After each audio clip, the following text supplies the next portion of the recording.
C, como, que, nada, mexicateable. Transmitiendo desde la Ciudad de México, Urus Radio, una estación para compartir.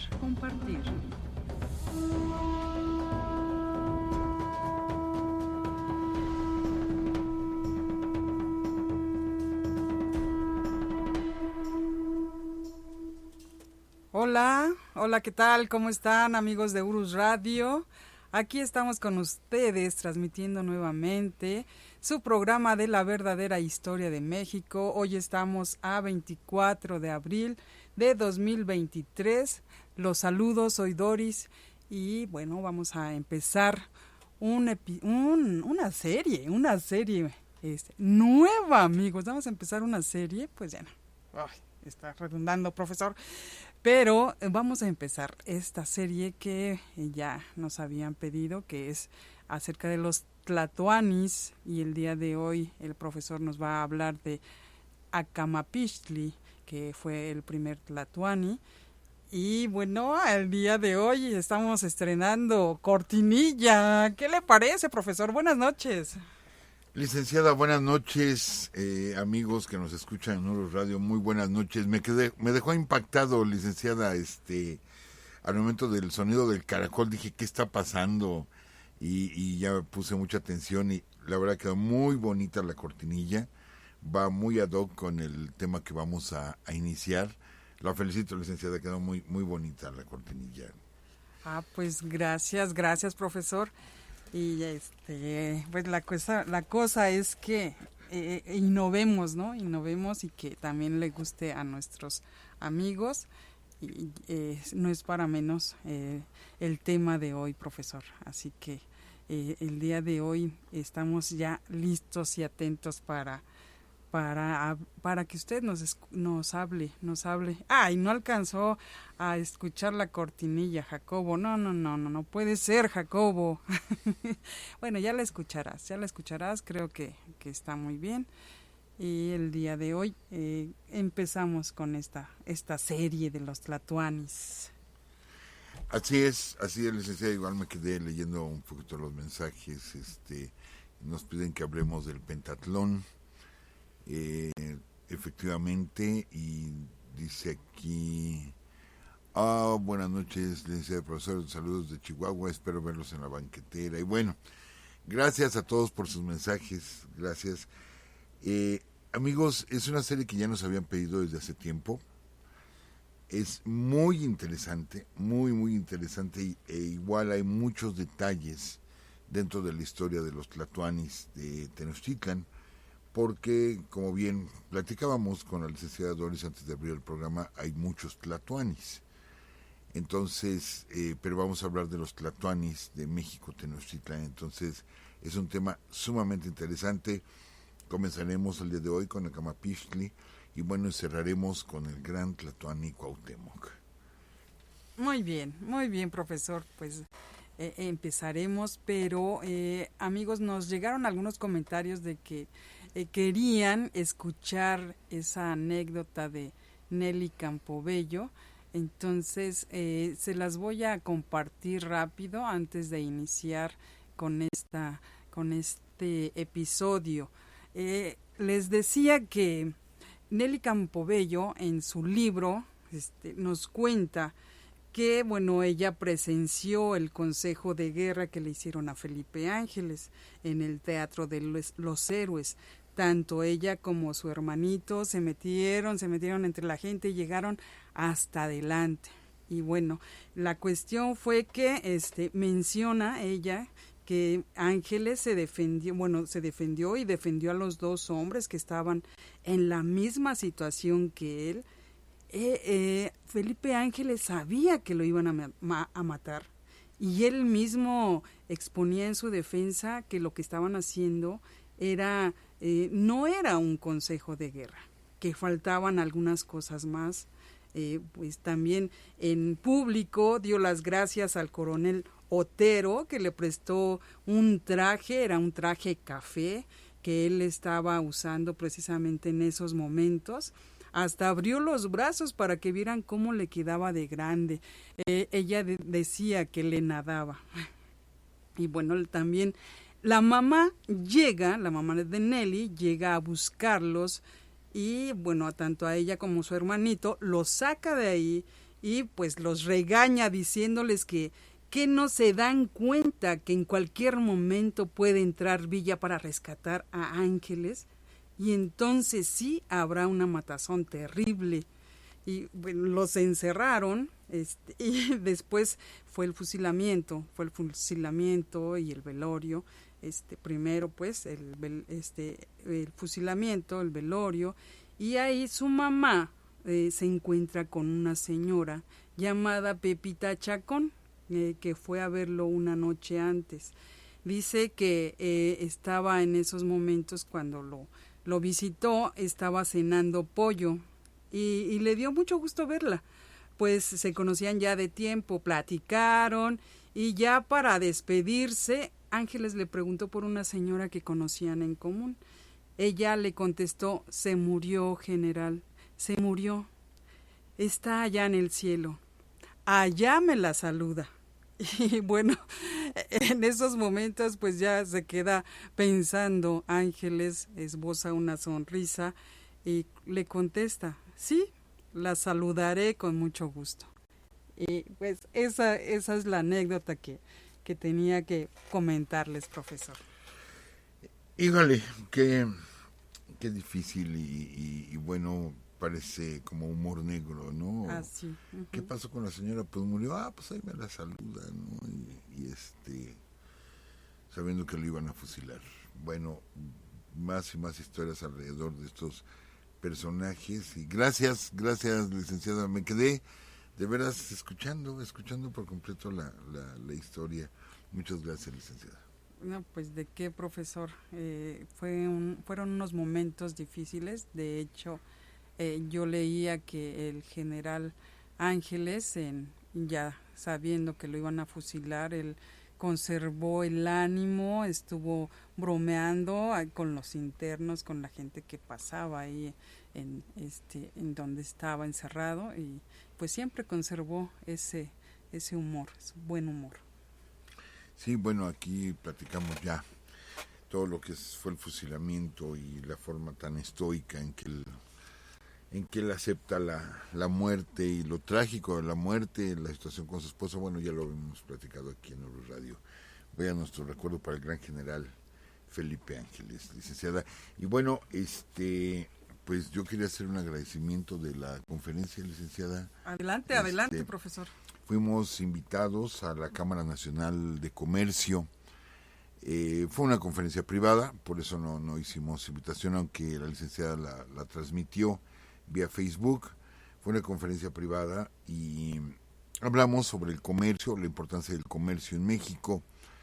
Pues tocamos muchos temas de la historia y hablamos desde los tamemes, los pochtecas, en fin, todo lo que era el comercio, de los acbés, de esos caminos en la zona maya que eran pues para comerciar, en fin, varios detalles. Pero hubo un detalle, una de las personas que estaban ahí al terminar la conferencia me hizo una pequeña mención, y sí, tiene razón, porque yo hablaba del Valle de México. Cuando los mexicas en el Valle de México, etcétera, cuando Cortés llega y conoce el Valle de México, y que me hace la mención terminando ya la conferencia, y me dice: es que no era el Valle de México, era la Cuenca de México, porque en ese momento era el lago de Texcoco. Sí, no era un valle, era una cuenca hidráulica, pues. Me quedé pensando, dije, es cierto, tiene razón, ahorita es el Valle de México, pero en aquellos años era una cuenca.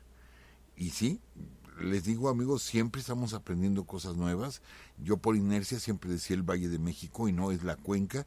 Y a partir de hoy que vamos a hablar de los tlatoanes, pues hablaremos de la cuenca, sí, de la Cuenca de México. Muy bien, gracias, profesor, y qué bueno que nos hagan aclaraciones, así aprendemos todos de todos.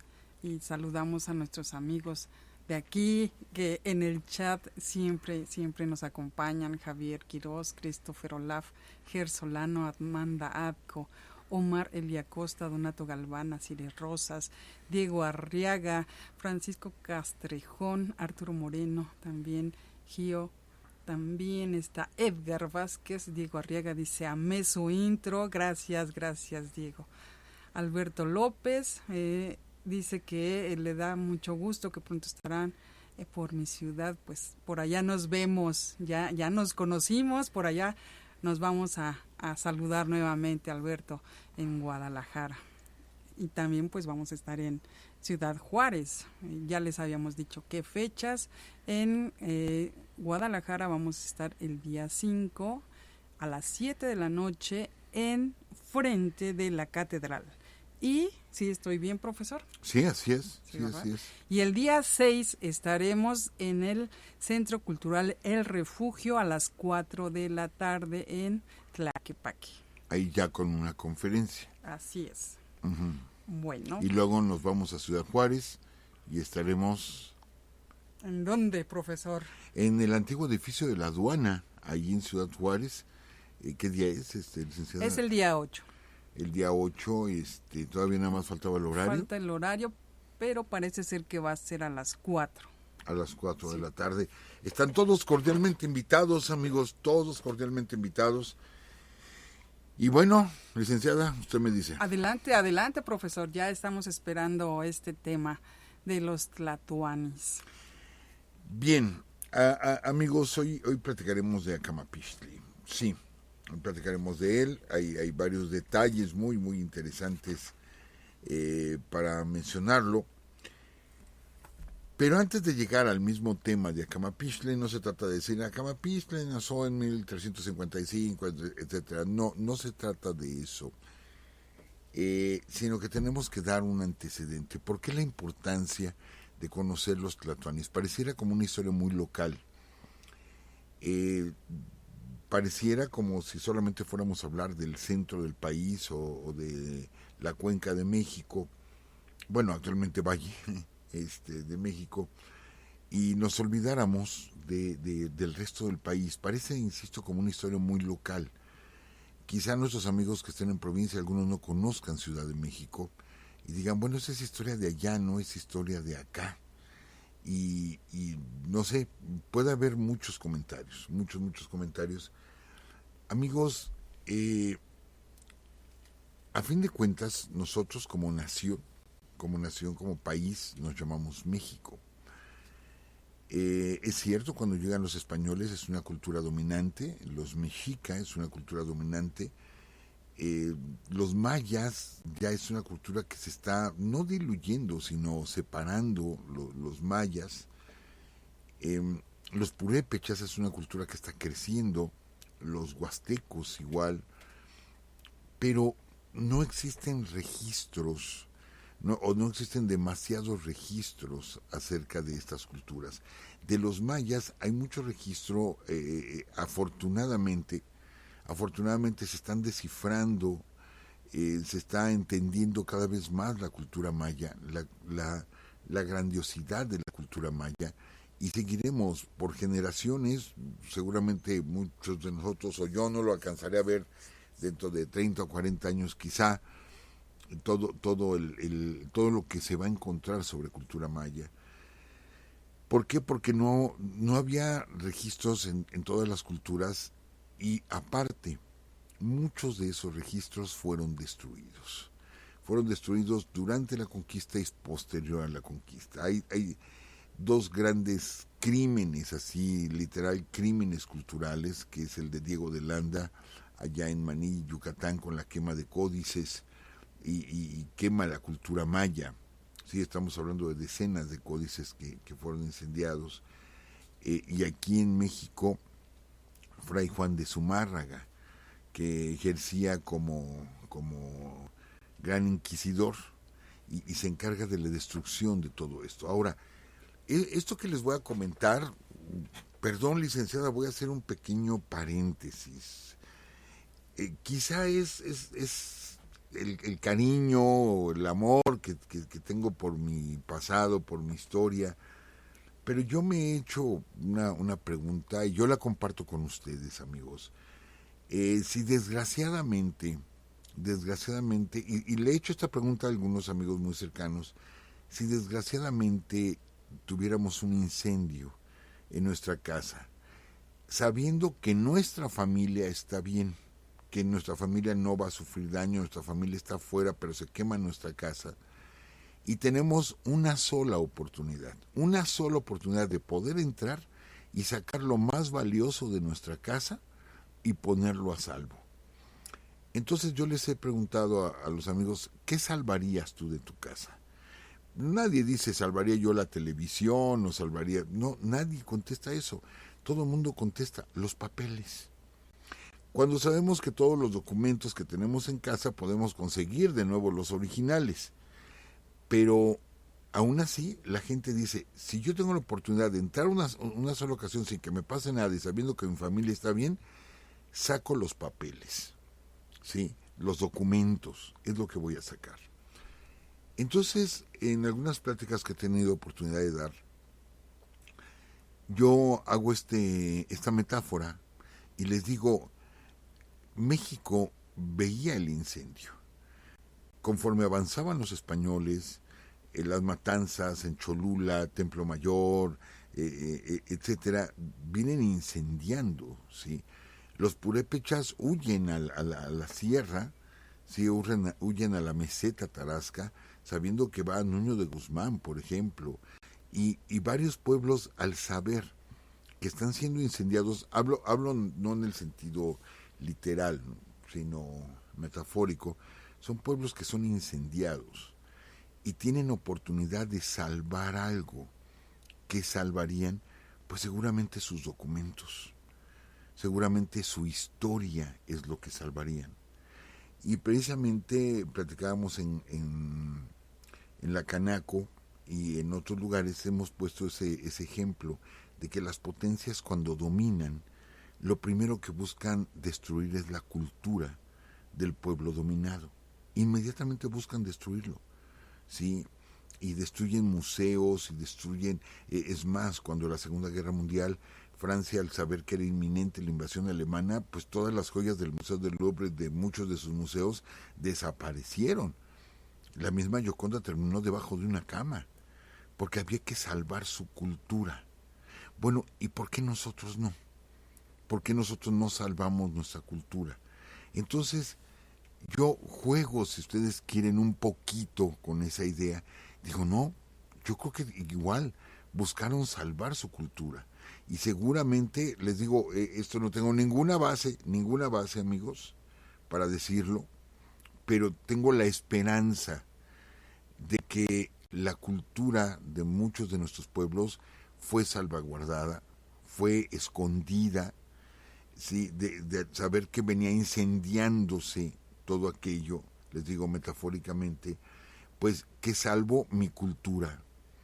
Y a lo mejor, quizá, no sé, un día se encuentre un lugar donde haya decenas de códices, donde haya los famosos 4 bultos de la tira de la peregrinación que vemos desde la primera lámina del Códice Boturini, esos 4 bultos que eran sagrados y que amigos de Jilotepec nos llegaron a decir, es que esos bultos pasaron por aquí, los mexicas los sacaron de Tenochtitlán, sacaron los 4 bultos y pasaron por aquí los 4 bultos que uno de ellos llevaba a Huitzilopochtli. Amigos de Jilotepec nos los dijeron, ¿sí? Dentro de su tradición no está el de aquí pasó el tesoro de Moctezuma, no, aquí pasaron los 4 bultos sagrados de los mexica. Entonces es probable que un día se localice todo esto.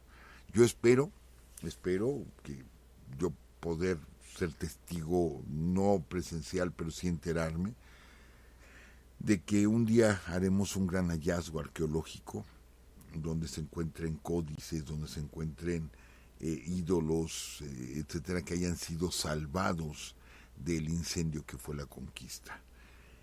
Entonces, mientras tanto, pues lo único que tenemos, amigos, Y perdón si me estoy extendiendo en la introducción, licenciada, No, pero está bien, profesor, pero necesitamos esos antecedentes. es importante Sí. esto.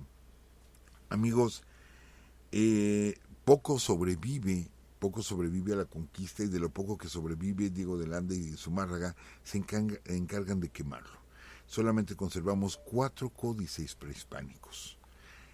Es algo que igual, tanto en el chat de WhatsApp como en comentarios que nos hacen en el Facebook, ¿sí? Cuando nosotros hemos afirmado, y lo voy a subrayar, ya tenía mucho que no lo mencionaba, porque no habíamos tocado el tema de México prehispánico, tenía mucho que no lo mencionaba. Amigos, todos los códices, excepto 4, todos los códices son novohispanos. Sí, al decir códice pensamos, ¿es prehispánico? No, está escrito como un códice, ¿sí? Pero son ya novohispanos. Hay varios códices que se escribieron aquí, por ejemplo, en Santiago Tlatelolco, bajo la vigilancia de los franciscanos, que no los dibujaron, los tlacuilos no los dibujaron, eh, por ellos mismos, sino que fue indicado que así fueran dibujados. Entonces ahí sí se habla, por ejemplo, de antropofagia. Ahí sí mencionan la antropofagia en estos códices, pero son códices novohispanos. Estaban los frailes a un lado de ellos, viendo qué era lo que estaban dibujando y diciéndoles qué era lo que dibujaban. Ya son personas cristianizadas. Entonces, no son verosímiles, o sea, no podemos creerles. ¿Por qué? Porque había una influencia totalmente novohispana. Podemos hablar de los 4 códices que nos quedan anteriores a la conquista, que son totalmente naturales, ¿sí? En ninguno de ellos se menciona la antropofagia. Es que Cortés lo dice, sí, Cortés era el conquistador. Es que lo dice Montejo, pues Montejo también era el conquistador. Entonces no podemos creerles a ellos a pie juntillas lo que ellos dicen, puesto que estaban justificando una conquista, y con esto horrorizaban, ¿sí? Espantaban, impactaban con estas historias a la gente de España, platicando estas historias terribles. Pero no olvidemos esto me lo han escuchado algunos amigos como argumento. ¿Quiénes son los que nos vienen a conquistar? Gente que creía en sirenas como Cristóbal Colón, gente que creía en las guerreras amazonas como Vasco de Gama, gente que creía en hombres de pies gigantes como fue Magallanes, o gente que buscaba la fuente de la eterna la fuente de la eterna juventud como Francisco Hernández de Córdoba, gente llena de supersticiones, de mitos, y gente que, como el diablo era una serpiente según la Biblia, llegan y ven nuestros templos decorados con Quetzalcóatl o decorados con Cuculcán, y lo que dicen, vean, son adoradores del diablo. Y cómo se vivía en la Edad Media en ese tiempo, llenos de mitos y llenos de supersticiones. Esa es la gente que llegó aquí, esa es la gente que escribe. Entonces, muchas cosas ellos no las entendieron, definitivamente no lo entendieron, no sabían el significado. Nosotros teníamos un desarrollo cultural muy propio de nosotros. Somos una de las culturas madre. En América hay 2, Perú y México. Somos una de las culturas madre. Entonces, la interpretación tiene muchos errores, muchísimos errores. Y ya para entrar en materia, licenciada y amigos, les voy a poner un ejemplo. Discúlpenme si acaso alguien se sintiese ofendido, pero es como si esta civilización de pronto se terminara, y una civilización posterior, de algunos que sobrevivieran dentro de 2000 años, encuentran una ciudad como esta o una ciudad como las que tenemos, empezaran a hacer excavaciones y llegaran a un templo y pudieran descifrar que todos los domingos, ¿sí? Todos los domingos se sacrificaba a una persona y la gente se reunía para comerse el cuerpo y beberse la sangre. No estoy haciendo mofa, claro, no estoy haciendo mofa, pero esto es lo que pensarían ellos. Dirían, fíjense, se reunían y es más, había varios rituales de estos al día donde un hombre, sí, se lo comían, y uno diría, a ver, permíteme, es una metáfora. El cuerpo de Cristo y la sangre de Cristo que se come y se bebe durante la misa es una metáfora, no es real. Bueno, pues de la misma forma, amigos, muchas de las cuestiones de las que hablan los españoles son metáforas, no son reales, ¿sí? El que hubiera una diosa devoradora de hombres, no existía un monstruo y que se comía a la gente, no, son metáforas. Entonces, pero los españoles, como todo lo creían literalmente, pues así es como fueron distorsionando nuestra historia. Entonces, desgraciadamente son las fuentes que tenemos. ¿Qué fuentes vamos a utilizar? Sobre todo, bueno, hoy voy a utilizar para hablar de Camapixtli, vamos a utilizar la historia de las Indias de Nueva España e Islas de la Tierra Firme de Fray Diego Durán. Fray Diego Durán, que es un fraile dominico, hablamos de los perros de Dios. No, amigos, no piensen que los estoy insultando, no, ellos así se autonombran.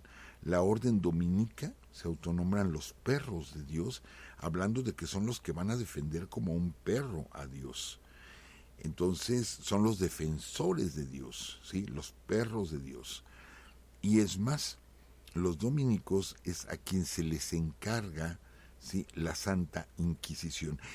Licenciada, no sé si usted se acordará alguna ocasión que fuimos a Guanajuato y nos hicieron una excursión, que nos llevaron a una casa antigua y había un cuadro grande de un fraile vestido de café, y nos dicen, él era el gran inquisidor, esta era la casa del gran inquisidor de Guanajuato, y yo le pregunté al jovencito que era el guía, le digo, oye, disculpa, es que los inquisidores eran dominicos y el hábito dominico es blanco con negro, y este señor es franciscano, no pudo haber sido inquisidor, y el pobrecito pues no supo qué decir.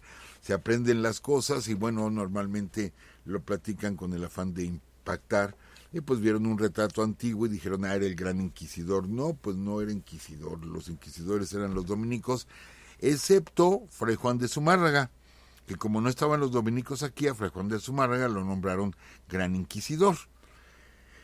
Pero yo quisiera leerles, leerles algo de lo que vamos a leer, amigos. Les repito, Historia de las Indias de Nueva España e Islas de Tierra Firme de Fray Diego Durán, entre otros textos que vamos a estar consultando para hacer esta historia. Bueno,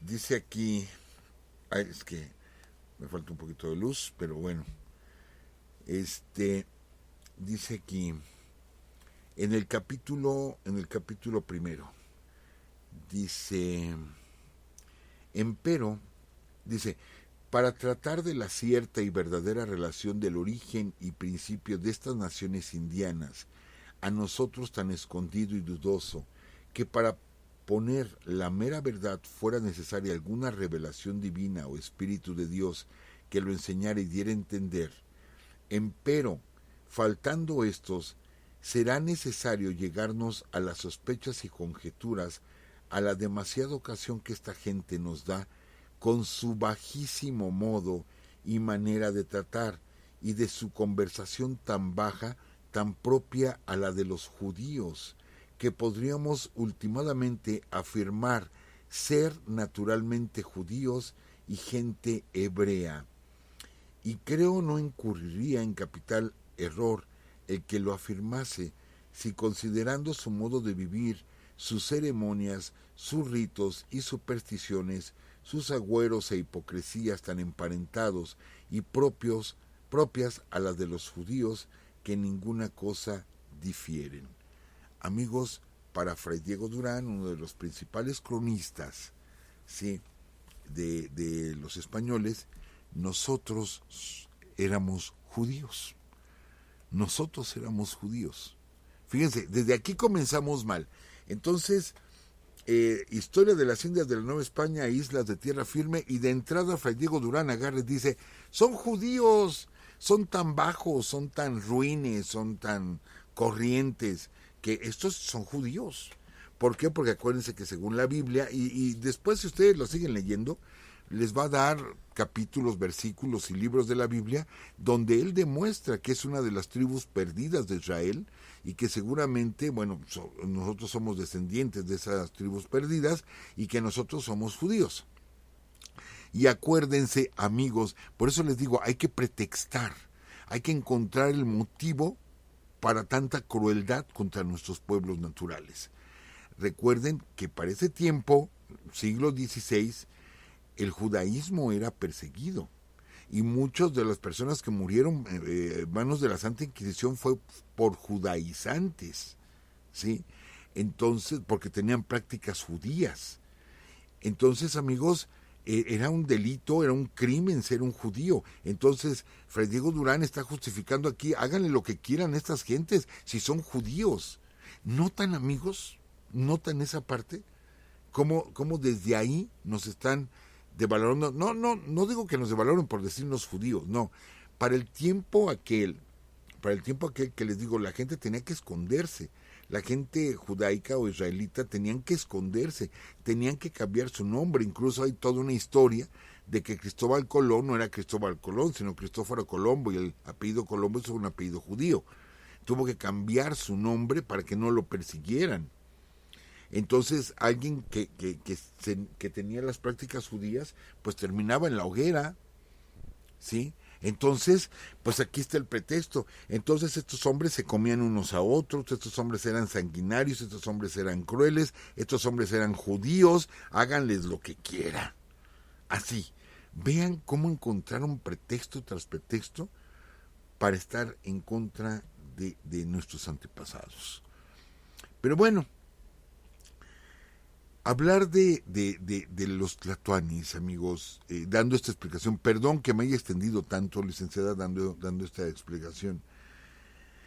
Hablar de los tlatoanis, amigos, es hablar del fin de una peregrinación que culmina. Hay diferentes fechas en las cuales se habla de la culminación de esta peregrinación. Y se dice que es el año de 1321, otros afirman que es, otras fuentes que es el año de 1325, en fin, hay diferentes fuentes, pero les digo, son novohispanas.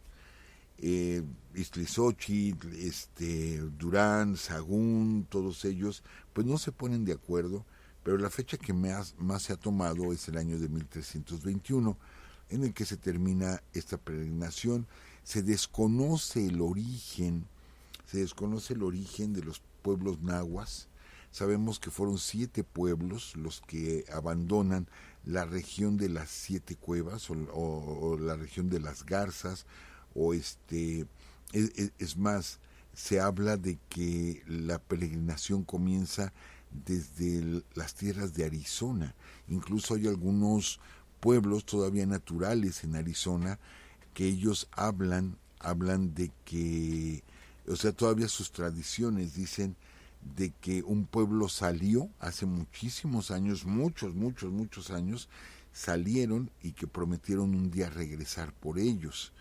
Entonces se mezcla, yo sé, el mito, se mezclan las leyendas, pero vemos muchas raíces del lenguaje náhuatl, las encontramos en el norte de México, en la zona desértica de Arizona, de Nuevo México, encontramos raíces del lenguaje náhuatl. Entonces se habla de que probablemente el inicio de la peregrinación fue desde allá, ¿sí? Desde esa zona que se inicia esta peregrinación, y que son siete pueblos los que van a avanzar hacia el sur en diferentes tiempos, aunque muchos dicen que es la laguna, ahí se me olvidó ahorita el nombre, Mextitlán, ¿verdad? La laguna en Nayarit. Se dice que de ahí fue porque hay una zona con 7 cuevas y la zona de las garzas, etcétera, que probablemente de ahí inició esta peregrinación. Vemos el Códice Boturini, y el Códice Boturini pues llega hasta donde los mexicas encuentran el famoso símbolo del águila y la serpiente y el nopal. Amigos, cuando llegan los mexicas, llegan a estas tierras, es un pueblo que viene avanzando, que viene viajando, que no encuentra un lugar donde asentarse, que dura prácticamente 200 años esta peregrinación. Obvio que los que salieron no vivieron para verlo, son generaciones enteras que van sucediendo hasta que llegan al Valle de México. ¿Qué pasa con el Valle? Bueno, otra vez, la Cuenca de México. Ya me acostumbré a decir el Valle. La Cuenca de México, pues es un gran lago. De hecho, son varios lagos que forman uno solo. Curiosamente, la parte norte del lago es zona salitrosa, es agua salada, y la parte sur del lago, la parte que viene a la altura de Xochimilco y de Chalco, es agua dulce. Esta zona ya habían llegado 6 pueblos anteriormente: los chalcas, los xochimilcas, los nahuas, o sea, todo lo que son los tepanecas. Ellos habían emigrado años antes y se habían asentado alrededor de las riberas del lago. El último pueblo que llega es el pueblo mexica, ¿sí? Son los mexicas que provienen de Aztlán, les repito, provienen de Aztlán, el lugar de las garzas. Ellos vienen dirigidos según las tradiciones. Acuérdense que aquí vamos a hablar de varios autores. Según las tradiciones, ellos cuando llegan a estas tierras, ya para llegar a estas tierras, llegan dirigidos por Tenoch. Es uno de los guías que ellos llevan. Se entiende que quien los va guiando es Huitzilopochtli. Entonces llegan dirigidos por Tenoch. De ahí que el nombre que se va a formar a la ciudad, posteriormente quien la bautiza, así es Acamapixtli precisamente, la bautiza como Tenochtitlán, en honor precisamente a Tenoch. Bueno, ellos llegan y buscan asentamiento, pero es un pueblo, ¿cómo podríamos decirlo sin que suene peyorativo? Es un pueblo miserable, ¿sí? Es un pueblo que pues no tienen una tierra, que no tienen nada más que lo que traen prácticamente cargando, y que son muchos, son miles, no hablamos de 100,000 o algo así, ¿no? Pues quizá vengan unos 5,000, 6,000 que vienen avanzando y que piden permiso en un lugar, los dejan estar unos años, luego los corren y luego llegan a otro, pasan por Tula, pasan por Cuautitlán, pasan por varios lugares y en ningún lugar encuentran asiento. Cuando ellos llegan a la zona de la Cuenca de México, se les permite asentarse, ¿sí? Pero a ellos se les dan tierras, pues por así decirlo, insalubres, entre los cañaverales, entre el lodazal, pero porque a los tepanecas, ¿sí?, al reino de Azcapotzalco, les convenía tener súbditos. Acuérdense, amigos, y lo hemos comentado también, que aquí las guerras no van a ser guerras de destrucción, no van a ser guerras de exterminio, sino son guerras de dominación. Entonces van a luchar los pueblos para dominarse uno al otro, ¿sí? Van a luchar los pueblos y con esto van a obtener vasallaje y con esto van a obtener tributo. Era el objetivo de las guerras, no tanto el exterminio de las personas, cosa muy diferente a lo que sucedía en España, donde sí buscaban el exterminio de las personas. Bueno, pues entonces ellos piden vamos someterse a Tezosomoc, que era el gran gobernante de los tepanecas, y que al mismo tiempo él tenía dominados ya varios pueblos de la ribera del lago. El lago era muy grande, entonces había muchos pueblos, y estaba en esos momentos en guerra con un pueblo en especial, con el pueblo de Texcoco, que era gobernado por ese tiempo por Ixtlilxóchitl. Entonces había pleito entre Tezosomoc e Ixtlilxóchitl. No se dejaba dominar Ixtlilxóchitl que era un poco más débil, pero simplemente no podían con la gente de Tezosomoc. Entonces, bueno, llegan los mexica, le piden asiento y él les dice, sí, yo les voy a dar la oportunidad de que se queden aquí, pero para esto pues se lo tienen que ganar. Entonces Tezosomoc les pide como una especie de tributo y dice, a ver si es cierto, ¿no? ¿Quieren quedarse con un pedazo de tierra? Lo van a hacer si me construyen una balsa y en una balsa pueden sembrar, ¿sí? A ver si es cierto que son tan buenos. Híjole, pues ¿qué creen? Que los mexicas construyen una balsa, la siembran y empieza a crecer la cosecha arriba de la balsa, lo que después serían las chinampas, ¿sí? Lo que después serían las chinampas en toda la zona de Xochimilco, y que era como aprendieron a sembrar, o como se hacían los sembradíos en la zona sur del lago. Bueno, pues la primera chinampa se las pidió precisamente, pero como prueba, como diciendo, no pueden, o sea, no pueden sembrar en el agua. Sí, para sembrar hay que sembrar en la tierra, en el agua no se puede sembrar. Pues los mexicas demostraron que sí se podía sembrar. Para todo esto dice la tradición que es Huitzilopochtli quien les dice, háganlo de esta forma, y les enseña a hacer una chinampa. Bueno, pues entonces se molesta Tezosomoc y agarra y dice, con que muy buenazos, ¿no? Estos, pues miren, quiero que me traigan en una balsa, ¿sí? Quiero que me traigan un pato y que me traigan una garza, pero que los dos estén empollando, y que justo cuando lleguen aquí los huevos eclosionen. Esto es, que salga un patito y salga una garcita justo cuando lleguen aquí, ¿sí? Pues los mexica afligidos hablan con el dios, ¿sí? Se les llamaba los ayos, los 4 sacerdotes que hablaban con Huitzilopochtli eran los ayos. Entonces hablan con Huitzilopochtli, y Huitzilopochtli les dice, ustedes no se preocupen, yo me encargo. Y efectivamente llevan en una balsa, llevan un pato y llevan una garza, y con huevos, y cuando se los llevan a Tezosomoc, en ese momento eclosionan los huevos.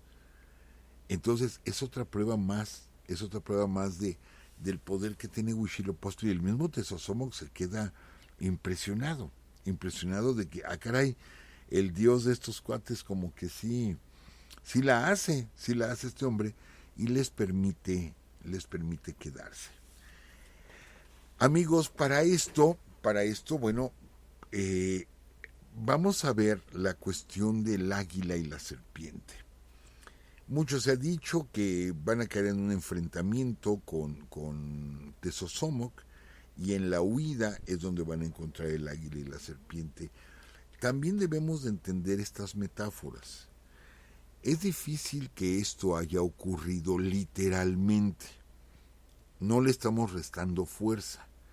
Es muy difícil que haya ocurrido literalmente. Pero sucede que si nosotros vemos imágenes prehispánicas del águila con la serpiente, sobre todo, se me olvidó ahorita, licenciada, cómo se llama esta pieza del Museo Nacional de Antropología, donde es como una pequeña pirámide, y en la parte de atrás aparece el águila, y pareciera que trae una serpiente en el pico, pero no es una serpiente, es el símbolo de la guerra. Y que para los españoles, como veían serpientes y demonios y diablos y satanáses en todas partes, para ellos aparece como una serpiente, un demonio.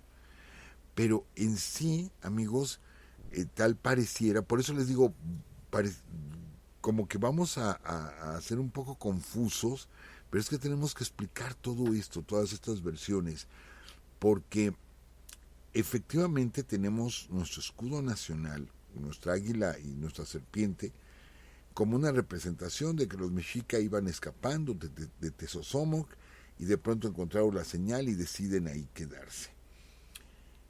Pero también es la parte metafórica, ¿sí? Por lo que simboliza el águila y por lo que simboliza la serpiente. La serpiente significa la tierra, el águila significa el cielo o el aire, y es la unión del aire y la tierra.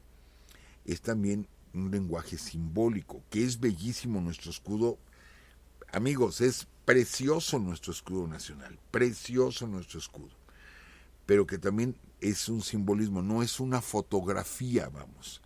Es que vimos efectivamente el águila, la serpiente, ahí tómale una foto, ¿no? Y sobre esa nos basamos. No, no fue así. Tiene mucho que ver con la cosmogonía, y esto lo explicaba el maestro León Portilla. Tiene que ver mucho con la cosmogonía, el significado de los nopales, el significado de los choconostles, el significado del agua, etcétera. Tiene mucho que ver con la cosmogonía mexica. Y les digo, eso no le quita en nada la belleza a nuestro escudo nacional. Pero bueno, para esto, bueno, ya hay un pueblo, y es donde el pueblo se acerca a Tezosomoc, ¿sí? Para pedir que alguien gobierne, que alguien gobierne este pueblo, que ha demostrado que tiene valor, y hay diferentes versiones. Una es que Acamapistli es nieto, ¿sí? Es nieto de Tezosomoc. Otro, que él pertenece al pueblo de Coloacán, no Coyoacán, sino de Coloacán, es un príncipe de Coloacán. Entonces los mexicas dicen, ¿sabes qué, señor? Nosotros nos vamos a dejar dominar, tú ponnos un gobernante, darnos un gobernante, y es entonces, les dice, bueno, ¿quién les gustaría a ustedes que los gobernara? Y ellos dicen, Acamapistli. Entonces Acamapistli no es un mexica como tal, ¿sí? Es un nahua, porque los de Azcapotzalco son nahuas. Es un nahua, pero no es directamente un mexica. Entonces a él se le va a entregar una esposa que viene de Coloacán para que tenga descendencia y se convierta, Acamapistli queda como el primer tlatoani, aunque aquí es donde difieren también las fechas muchísimo. Él queda como líder, y hasta tiempo después, años después, le van a hacer el ritual con el cual lo van a entronizar como un tlatoani. Pero por lo mismo, Acamapistli va a estar totalmente sometido a Tezosomoc, porque es pariente de Tezosomoc. Pero lo que no pensaron, claro, no se iban a imaginar, es que al haber puesto a Acamapistli, y como no, la esposa que le dieron a Acamapistli no pudo tener hijos. Entonces, no es criticable, era la costumbre en ese tiempo, los diferentes señoríos, ¿sí? Los diferentes señoríos, alrededor de 20 señoríos mexicas, quienes encabezaban estos señoríos, deciden entregarle una doncella a Acamapistli, y en total son como 20 doncellas las que le entregan a Acamapistli para que él pueda tener un descendiente. Obvio, pues las embaraza prácticamente a todas, y al final Acamapistli tuvo como 100 hijos, según algunas versiones. Tuvo como 100 hijos porque le dieron muchísimas mujeres, pues para que estuviera con ellas, porque su mujer no podía tener hijos. Inclusive su esposa le dice a Acamapistli que le permita, como ella tenía que cumplir esa parte, hacerse pasar como embarazada, y cuando una de sus mujeres fuera a dar a luz, ella se metiera al lugar donde iba a dar a luz, y que ella iba a gritar como esta mujer, y después se iba a recostar y le iban a entregar el bebé, para que para el pueblo ella quedara como la que alumbró realmente a un descendiente, ¿sí? Y Acamapistli estuvo de acuerdo en que fingiera el embarazo y fingiera el parto para poder ser, pues no quedar mal de que ella no había podido dar a luz. Amigos, formaron un linaje. Este es el origen. De hecho, ella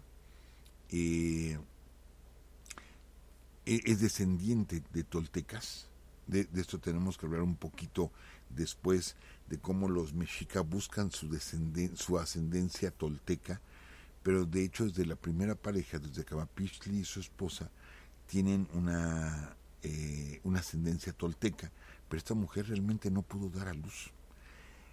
Por último, amigos, Acamapixtli, les repito, es todavía un pueblo muy débil, el pueblo mexica. Ustedes lo pueden identificar porque Acamapixtli significa el que tiene el manojo de carrizos. Entonces, véanlo ustedes con sus carrizos, o sea, tomando en la mano estos carrizos, pero aparte, la silla donde se sienta, que se llama Icpali, la silla donde se sienta Acamapixtli, noten ustedes en muchas imágenes, en muchos códices, todos los tlatoanis están sentados en Icpalis que tienen respaldo, ¿sí? Tienen respaldo. Acamapixtli es el único que no tiene respaldo, porque era tan pobre, ¿sí?, que él no tenía como una silla, como un trono o algo así, sino solamente tenía un banquito para poderse sentar.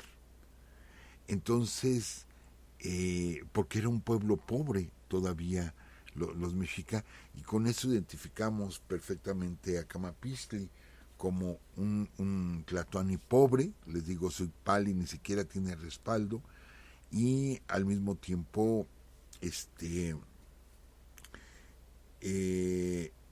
digo, pues él fue puesto ahí por Tezosomoc, pero, de los hijos que él va a tener con las diferentes mujeres, está creando un linaje.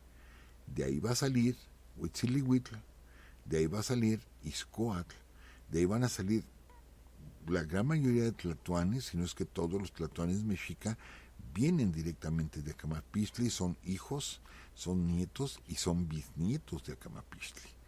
O sea, la base del linaje mexica, ¿sí?, es precisamente Acamapixtli, que, les repito, viene a ser descendiente de Tezosomoc, ¿sí?, y la esposa que va a tener, que aunque no le da hijos, es descendiente de toltecas. Y Acamapixtli es el primero que va a trazar la ciudad, la que será posterior Ciudad de México. Él va a comenzar con el trazo de la Ciudad de México, trazo que después veremos que va a crecer y se van a hacer calzadas que hasta ahorita siguen funcionando. Entonces podemos decir que la actual calle México-Tacuba, o la calle Tacuba en el centro, que como lo hemos dicho, es la calle más antigua de Latinoamérica, la más antigua de la más antigua de América, la calle más antigua de América que se sigue utilizando es la calzada México-Tacuba, ¿sí?, porque es prehispánica totalmente. Esa calzada fue trazada por Acamapixtli. Entonces estamos hablando de hace 700 años que existe la calle de Tacuba. Y bueno, hay algunos detalles más que platicar sobre la muerte, por ejemplo, de Acamapixtli y lo que será el ascenso al trono de Huitzilihuitl. Yo me alargué un poquito en esta introducción porque quería dejar claro esta parte de que vamos a utilizar referencias de los cronistas novohispanos porque no tenemos mayor material, entonces tendremos que entresacar de ahí algunas cosas y hablaremos de Sahagún, hablaremos de Durán, hablaremos de Bernal del Castillo y bueno, pues cerraremos esta serie con, fíjense, en el último capítulo hablaremos de los tlatoanis que hubo después de Cuauhtémoc. Hubo 3 tlatoanis después de Cuauhtémoc, totalmente ya conquistados por los españoles, pero tuvimos más tlatoanis. Cosas curiosas, licenciada. Y por último, amigos, cuando surge México Tenochtitlan, ese año de 1321, que es el que se toma como referente, ese año, curiosamente, hubo un eclipse total de sol, ¿sí? y se asocia la creación de México con un eclipse total de sol, pero el eclipse no se vio total en México, ese eclipse pasó por Colombia, lo que ahora es Colombia, pero aquí en México se vio de manera parcial y obvio nuestros antepasados pudieron observar esa parcialidad o esa parte opaca durante el eclipse, la pudieron ver, pero también podemos decir que fue una señal para la manera de pensar de ellos, también fue una señal el hecho de que se bajó la luminosidad a raíz del eclipse parcial de sol justo cuando se funda México Tenochtitlan, licenciada. Ay, pues qué interesante esa situación, cómo se da esas similitudes, esas coincidencias, exactamente. Son muchas cosas y gracias de verdad, porque creo que muchos ya esperábamos este tema, profesor. De hecho, yo también investigué algunas cosas de Acamapixtli y dice que su nombre propio era Xilechos o algo, un vocablo similar, y se cambió el nombre, a raíz de que subió al poder, y le pusieron igual a Acamapixtli, y según entre los mexicas, que pues de hecho los mexicas, de entre los chichimecas, porque dicen que los mexicas decían descender de ellos, que cuando estos chichimecas ocupaban un territorio, se hacía un rito donde se lanzaban flechas a los 4 puntos cardinales. De ahí el glifo de Acamapixtli. Sí, de que toma un manojo de flechas, la tiene en la mano. Ajá. Y también en lo que comentaba usted, que esa descendencia real es ese linaje. Por ejemplo, los nietos, está Moctezuma y Huilcamina y también Tlacaelel. Entonces, imagínese esa descendencia tan tremenda. Y bueno, ¿qué más? Había otra cosa. Esta también me encontré con... Ay, déjeme moverle aquí. No. Ya. Perdón, es que se puso en negro aquí la pantalla. Dijimos, ya nos desconectamos. No. Que lo que usted comentaba, que casi fueron 100 hijos los que tuvo y se le denominaban Tlazopipiltin, y que quiere decir hijos preciosos. Son varias cositas así que interesantes. De hecho, todo lo que les estoy mencionando lo encontré en la revista de Arqueología Mexicana. Sí, que es otra de nuestras fuentes, la revista Arqueología Mexicana, y vamos a utilizar varios libros como fuentes. Y de lo que usted platica, licenciada, para aquellos que extrañan la nobleza y que hablan de que debiera haber nobleza en México, aquí está la nobleza, amigos. Tenemos nobleza en México. Ay, bueno, sí, profesor. Sí, así es.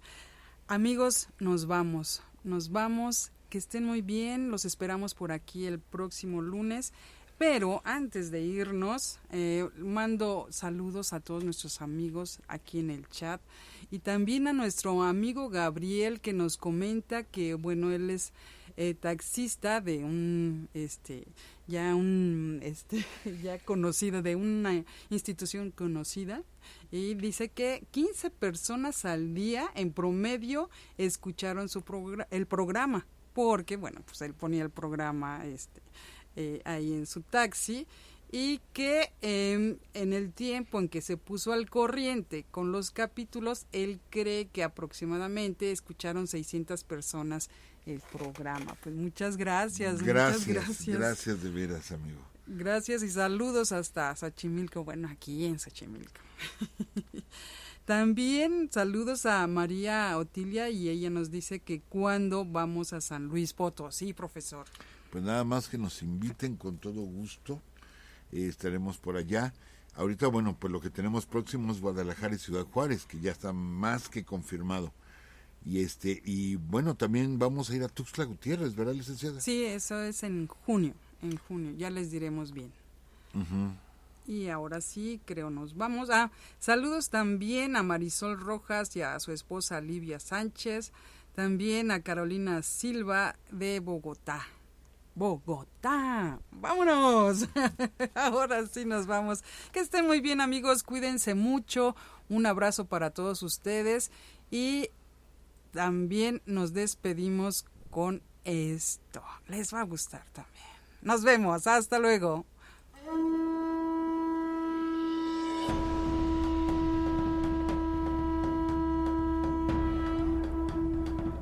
Esta fue una transmisión más de Urus Radio. Los esperamos el próximo lunes a las 10 de la noche. Hasta entonces. México, México.